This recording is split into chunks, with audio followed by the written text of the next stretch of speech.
Ovka Beograd je sigurno pod pritiskom, imperativom pobjede, međutim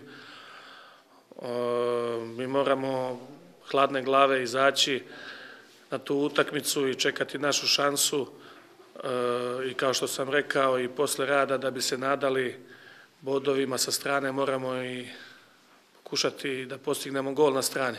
On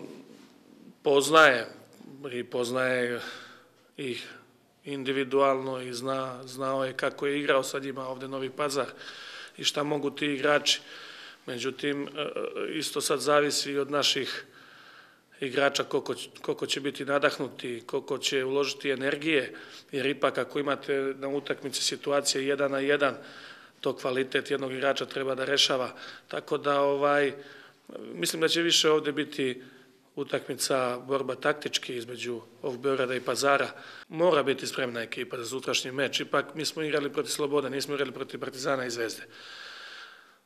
Protiv Partizana i mogu da shvatim sljedeća utakmica da je bilo pada posle Partizana, ali ne opravdavam da u smislu da igrač sutra mora tim izaći maksimalno odgovorno, ozbiljno i borbeno ići na bodove.